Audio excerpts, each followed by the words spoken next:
friends, welcome to my YouTube channel Guneet Mathematical Coaching. Today my topic is geometry, another part, मतलब कि part number second. First में अब मैंने आपको geometry के बारे में बताया था कि ज्योमेट्री जो है वो मैथमेटिक्स की एक ब्रांच है जिसमें हम शेप, साइज़, फिगर्स के बारे में एंड देयर एंगल्स के बारे में पढ़ते हैं. ठीक है. और ज्योमेट्री की टू टाइप्स होती हैं, plane geometry and solid geometry. Plane geometry में हमने उसके क्या कहते हैं, line segment, ray, curves, concurrent lines, इसके बारे में पढ़ा था. अब जो मेरा आज का सेकंड पार्ट है उसमें मैंने आपको एंगल्स के बारे में बताया. अब व्हाट इज़ एंगल, क्या होता है एंगल, डिफाइन उसकी दिया. It is formed by two rays with the common initial, मतलब कि स्टार्टिंग पॉइंट. ठीक है. जब दो रेस को आपस में हम जोड़ देते हैं उनके इनिशियल पॉइंट में जहाँ पर वो मीट करती हैं, ठीक है, वहाँ पर हम ओ पॉइंट ले लेते हैं और जो रेज आगे जाके बढ़ जाती है वो हमारी एंगल क्रिएट करती है. ठीक है. O is called vertex. ठीक है. जो ओ होता है वो हमारा वर्टेक्स होता है जहाँ पर एंगल मीट कर, जहाँ पर दो रेस मीट करती हैं और उसके बीच में एक कोण बन जाता है, मतलब कि एंगल बन जाता है जिसे हम लिखते हैं angle A O B is equals to theta degree, मतलब कि 5 डिग्री, 10 डिग्री, 100 डिग्री, 150, 130, कोई भी. ठीक है. Next, how to measure of an angle. Angle को कैसे मेज़र किया जा सकता है. ठीक है. कंपास के साथ हम कैसे मेज़र करते हैं. ठीक है. या हम कैसे उसको मेज़र करेंगे, कहाँ से स्टार्ट करेंगे. Angular distance travel between starting line to end line. जहाँ से हमने स्टार्ट किया है, जैसे कि ए से स्टार्ट किया है, हमने बी तक जाना है, कैसे फाइंड आउट करेंगे. स्टार्टिंग पॉइंट से या स्टार्टिंग लाइन से एंड लाइन तक हम उसको मेजरमेंट करेंगे. वो होता है मेजरमेंट ऑफ एन एंगल. ठीक है. Circumference of a circle is divided into 360 equal part. जैसे कि आपको पता है कि सर्कल जो होता है उसको हम, जो उसका सर्कमफ्रेंस होता है या एरिया होता है या उसका पेरीमीटर है जो, उसको हम 360 पार्ट्स में डिवाइड करते हैं. Each part is called 1 degree. ठीक है. क्योंकि वो 360 डिग्री का एक कंप्लीट एंगल बना लेता है. अगर एक एंगल को मेज़र करेंगे तो 1 डिग्री, फिर 2 डिग्री, ऐसे से. नेक्स्ट है types of angle. Acute angle. ठीक है. सबसे पहले एक्यूट एंगल, मतलब कि सबसे छोटा, जिसको हम बोलते हैं हिंदी में न्यून कोण. The angle whose value lies between 0 degree and 90 degree. जिसकी वैल्यू 0 और 90 के बीच में हो. ठीक है.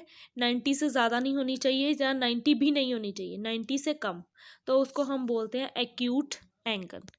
Next one is right angle. The angle whose value is exactly 90 degree. जिसकी वैल्यू 90 डिग्री हो. ठीक है. जैसे कि मैंने आपको फिगर में भी शो किया हुआ है 90 डिग्री बना के. POS is equals to 90 degree right angle. Next one is obtuse angle. An angle whose measurement is more than 90 degree. ठीक है. But less then 180. 90 से ज़्यादा हो और 180 से कम. ठीक है. जैसे कि 115, 120, 135 डिग्री. ठीक है. बट 180 से कम, चाहे 179 ही क्यों ना हो. फिर straight angle. An angle whose measurement is 180. वो एंगल जिसका मेजरमेंट सिर्फ 180 हो. ठीक है. वो स्ट्रेट लाइन होगी, इसलिए वो स्ट्रेट एंगल भी होगा. Next one is reflex angle. An angle whose major या whose value is more than 180 but less than 360. ठीक है. 180 से ज़्यादा हो और 360 डिग्री से कम हो, जैसे कि मैंने फिगर में बनाया हुआ है. Theta greater than 180 but less than 360. जैसे कि 220 का, 235 का, 330 का. Next one is complete angle.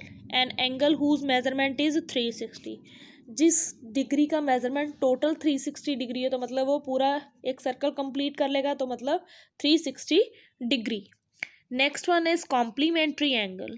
If the sum of two angle is 90 degree. अगर किसी भी टू एंगल्स का सम, ठीक है, या समेशन ऐड करने पे 90 डिग्री आंसर आए, तो मतलब वो कॉम्प्लीमेंट्री एंगल होगा. जैसे कि 30 + 60 इज इक्वल्स टू 90. ठीक है. 45 दोनों को प्लस करेंगे 90. Next one is supplementary angle. If the sum of two angles is 180. अगर किसी भी दो एंगल्स का सम, मतलब कि ऐड करने पर उनको 180 आंसर आए, तो वो सप्लीमेंट्री एंगल होंगे. जैसे 120 + 60 ठीक है। 110 + 70 दोनों को प्लस करेंगे तो 180 आएगा। Next one is some other important angles, ठीक है। अब हमने आप पढ़ा था कि दो पैरेलल लाइंस होती हैं, एक ट्रांसवर्सल लाइन होती है, कर्व लाइंस होती हैं, कॉन्करेंट लाइंस होती हैं। इसमें हम पढ़ेंगे पैरेलल लाइंस से रिलेटेड और ट्रांसवर्सल लाइन से रिलेटेड एंगल कौन कौन से बन सकते हैं। लेट फिगर दी हुई है, let l and m are two parallel lines. L और जो एम है वो पैरेलल लाइंस है, जो एन जो है उसमें ट्रांसवर्सल है जो कि उनको कट कर रही है, ठीक है, कुछ पॉइंट्स पे। फिर उसमें मैंने वहाँ पे मेजरमेंट लगाई हुई है, एंगल 1 2 एंगल 3 एंगल 4 ऐसे करके एंगल 1 to लेके 8 तक मैंने मेजरमेंट किया हो। इसमें हम कॉरस्पॉन्डिंग एंगल्स क्या होंगे, द पेयर ऑफ 1 and 3, ठीक है। अगर आप टी की शेप बनाते हो, आपको पता होगा टी की शेप कैसे बनती है, टी बनाएंगे, उसके ऊपर वाले दोनों एंगल्स 1 और 3, 2 4, 8 और 6, 7 और 5, ये सारे कॉरस्पॉन्डिंग एंगल्स हैं। इनकी जो मेजरमेंट है वो आपस में इक्वल होगी। अगर 160 डिग्री है तो 3 भी 60 डिग्री होगा, अगर 135 है तो 3 भी 35 डिग्री होगा। नेक्स्ट है वर्टिकल ऑपोजिट। वर्टिकल ऑपोजिट मतलब जो क्रॉस में होते हैं, आपस में एक दूसरे को कट करते हैं, जैसे कि 1 and 7, 6 और 4, 8 और 2, 3 और 5, ठीक है। ये हो गया हमारे vertical opposite angles. Next is alternate angles. Alternate angles कौन से हो गए, ठीक है, जो जेड की फॉर्म में बनते हैं, जैसे कि 7 and 3, ठीक है। फिर 2 and 6, चाहे ऑपोजिट जेड हो चाहे कैसे भी हो, जेड की शेप में होने चाहिए। Next one is interior angle.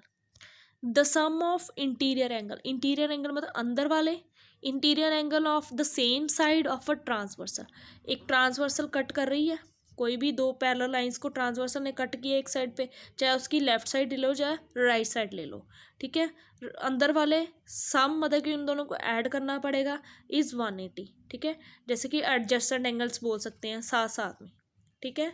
2 + 3 = 180, जैसे कि मैंने आपको फिगर में अभी दिखाऊंगी।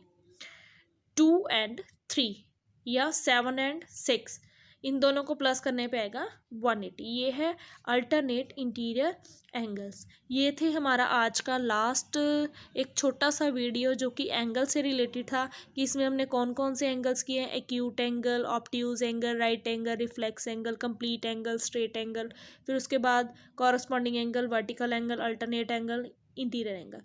इन एंगल्स से रिलेटेड आपको बहुत सारे क्वेश्चंस पेपर में आएंगे, ठीक है। सीटेट का एग्ज़ाम जो है वो 31 जनवरी को अब होने वाला है। उससे रिलेटेड आप इस कंटेंट में आपको टॉपिक्स दिए हुए हैं कि ये टॉपिक है, ये टॉपिक है। इससे रिलेटेड ज्योमेट्री से रिलेटेड मेरी ये आज की सेकंड वीडियो है।